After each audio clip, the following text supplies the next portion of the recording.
Bienvenue de nouveau dans Final Moments. Aujourd'hui, nous prenons un moment pour honorer et nous souvenir des vies de certaines personnes vraiment inspirantes qui nous ont récemment quittés. Leurs héritages d'innovation, de courage et de compassion ont eu un impact profond sur notre monde. Alors que nous partageons leurs histoires et célébrons leurs réalisations, nous vous invitons à vous joindre à nous pour cet hommage. Merci de montrer votre soutien en aimant cette vidéo comme un signe de respect et de souvenir. Merci. Numéro Tom Jarrell. Tom Jarrell, un journaliste pionnier, a apporté des contributions significatives au journalisme de diffusion durant ses 38 années chez ABC News. Né en Géorgie et élevé à Shreveport, en Louisiane, Jarrell a commencé sa carrière de journaliste à KPRC à Houston en 1958. Son talent et son dévouement lui ont rapidement valu une reconnaissance, ce qui l'a amené à rejoindre ABC News en 1965. Sa couverture de moments décisifs comme l'assassinat du docteur Martin Luther King Jr. l'a propulsé sous les projecteurs nationaux. En 1969, Gerald a été nommé correspondant en chef à la Maison-Blanche, fournissant des rapports complets sur les administrations Nixon et Ford.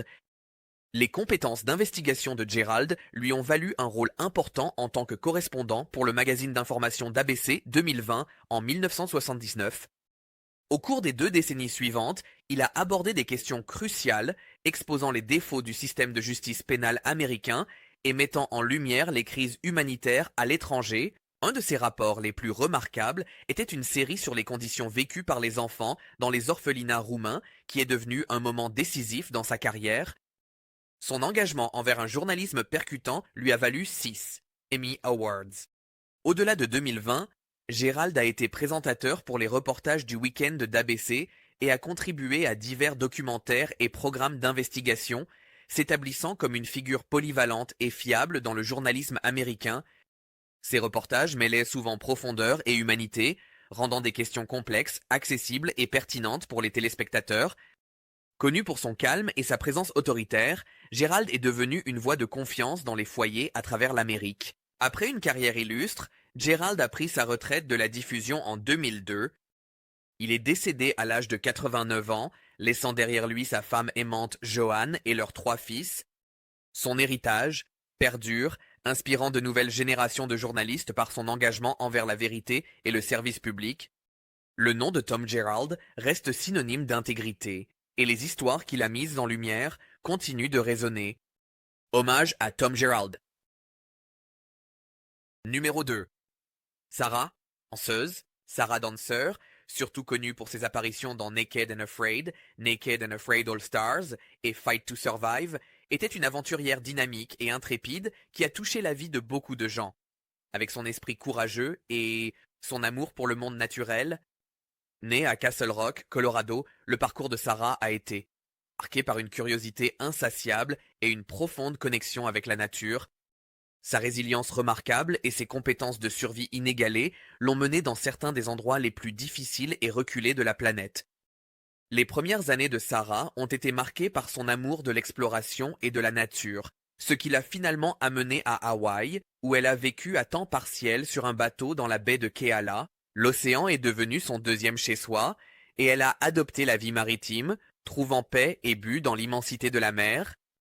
Son expertise en tant que plongeuse et survivaliste en a fait une figure clé dans la communauté des survivalistes, où elle a gagné l'admiration pour sa capacité à vivre de la terre et à se connecter profondément avec la nature. Au-delà de sa célébrité à la télévision, Sarah était connue pour sa force incroyable et son courage dans sa vie personnelle. Elle a affronté et survécu au cancer du sein 2 fois, montrant la même résilience et positivité qui ont défini son parcours de survivaliste. Son frère Jake l'a décrite comme une âme magique, quelqu'un qui apportait de la lumière et une énergie positive partout où elle allait. Son père, Dan, a réfléchi à son courage et à ses compétences, racontant comment elle a sauvé sa vie lors d'une expédition de plongée en Indonésie, un témoignage de son impact profond sur ceux qu'elle aimait. Tragiquement, Sarah est décédée à l'âge de 34 ans à la suite d'un accident de voiture à Honolulu. Son départ prématuré a laissé un vide dans le cœur de beaucoup, mais son héritage de résilience, de courage et d'une vie vécue pleinement continuera d'inspirer ceux qui l'ont connue, tant en personne que par son travail à la télévision. La mémoire, Sarah perdure. La mémoire de Sarah perdure comme un symbole de force, d'exploration et d'une passion indéfectible pour les merveilles du monde. Hommage à Sarah Dancer.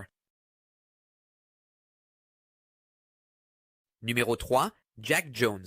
Jack Jones, le crooner emblématique lauréat d'un Grammy, a laissé une empreinte indélébile dans l'industrie musicale avec ses succès intemporels et son style vocal suave, connu pour des chansons inoubliables comme Wives and Lovers, Lollipops and Roses et le thème de Love Boat.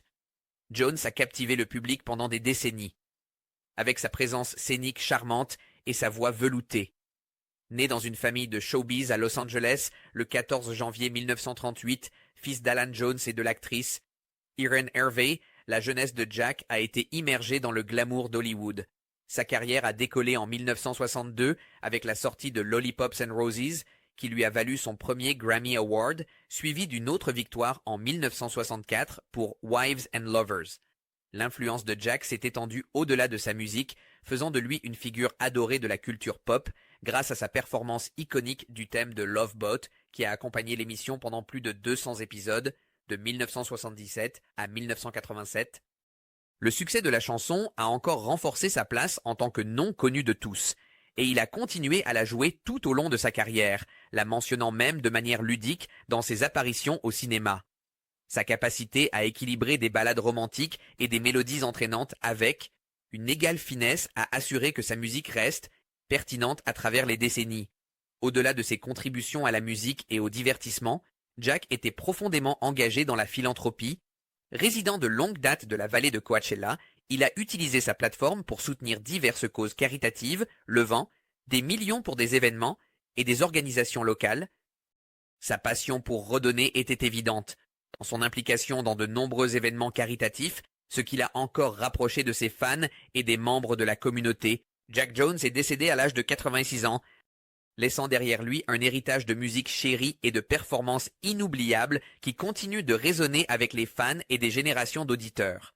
Son influence sur l'industrie musicale ainsi que ses contributions à la philanthropie ont eu un impact durable.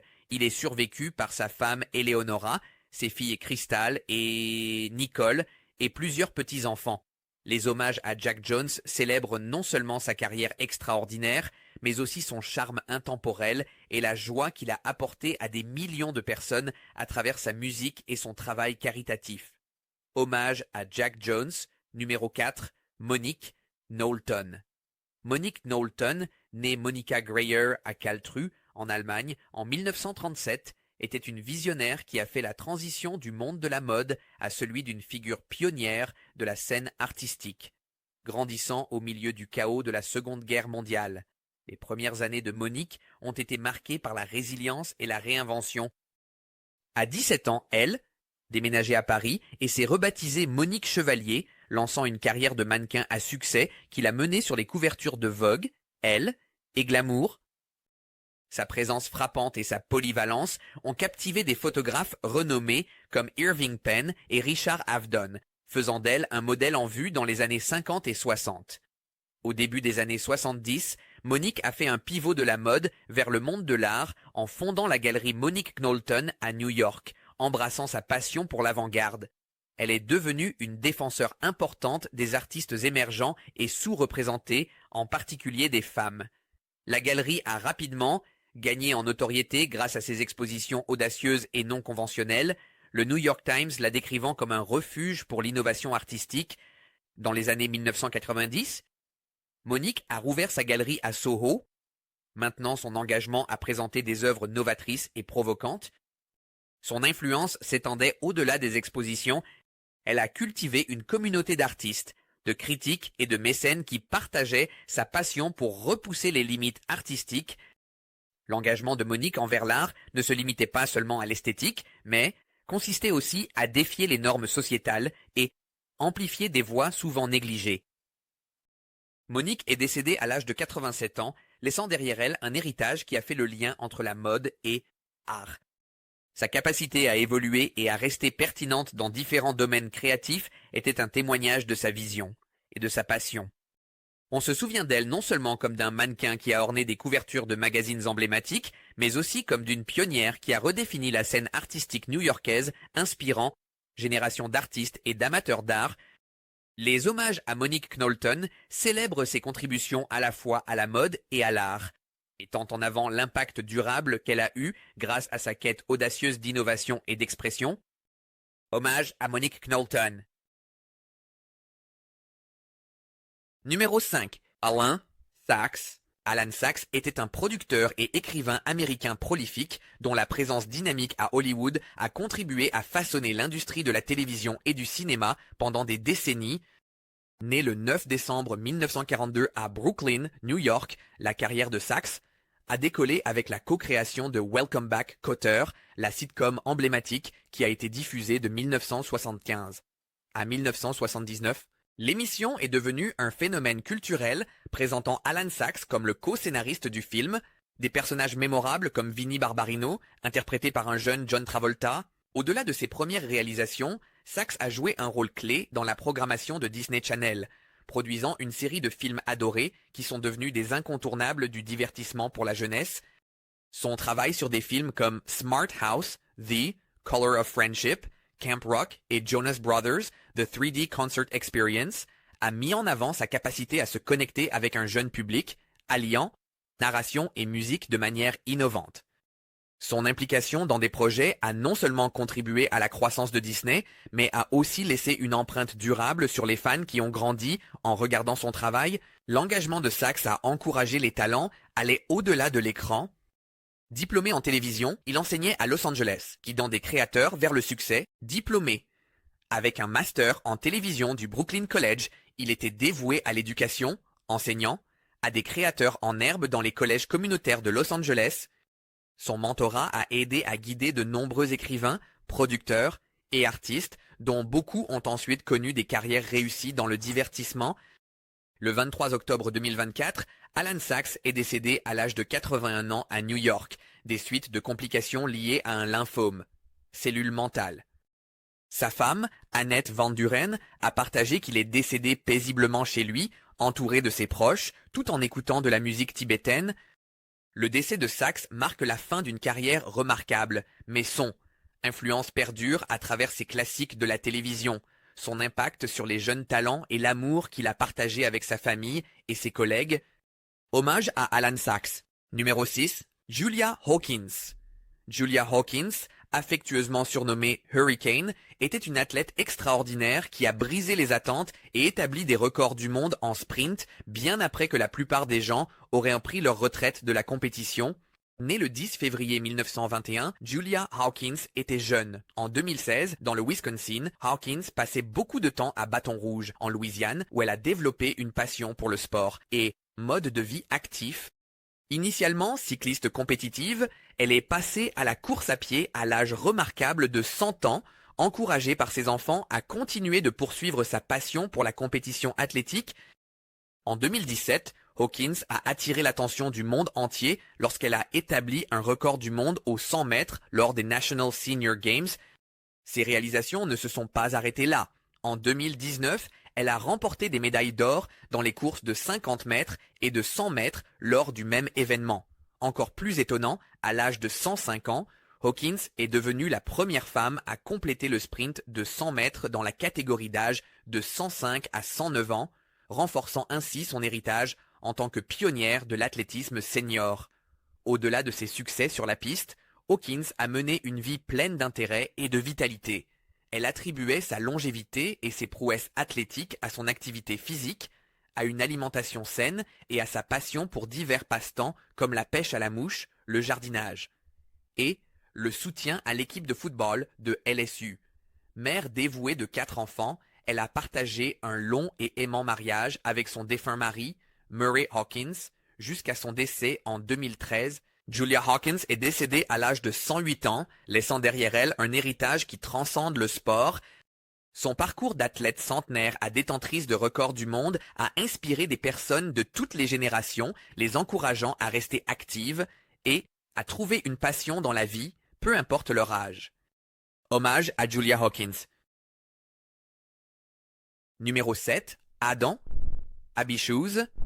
Adam Abishouz était un producteur de musique classique très respecté et influent, dont le travail a laissé une empreinte indélébile sur l'industrie musicale. Né en 1961 sur Long Island, New York, la passion d'Abishus pour la musique est apparue tôt dans sa vie lorsqu'il a commencé à jouer du violon en 3e année. Sa dévotion conduit à la création du violon. Cela l'a amené à étudier à l'université de New York et à la Manhattan School of Music, où il a perfectionné ses compétences en tant que musicien et producteur.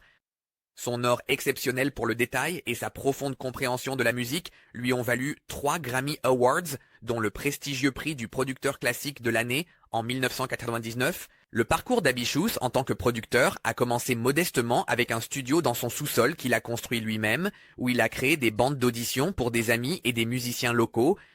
Son talent pour coacher et encadrer les artistes lors des sessions d'enregistrement a rapidement attiré l'attention. Son approche a transformé le processus souvent intimidant de l'enregistrement en une expérience collaborative et joyeuse, lui valant la confiance et l'admiration des artistes de la communauté de la musique classique.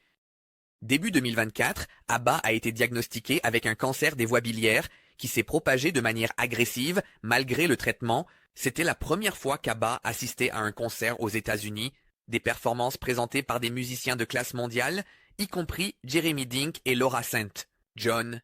Et c'était une célébration poignante de sa vie et de sa carrière. Abishus a décrit le concert comme l'un des moments les plus significatifs de sa vie, entouré de musique et de la camaraderie de ceux qui l'avaient encadré et inspiré. Adam Abishus, décédé le 10 octobre 2014 chez lui, entouré de ses proches. Son décès marque une perte significative pour le monde de la musique classique, où il était plus qu'un simple producteur talentueux. C'était un mentor, un ami et un fervent défenseur des musiciens et de leur art. Son héritage continue à travers les innombrables enregistrements qu'il a produits et les artistes qu'il a inspirés, garantissant que son influence résonnera pour les générations à venir. Hommage à Adam Bishous.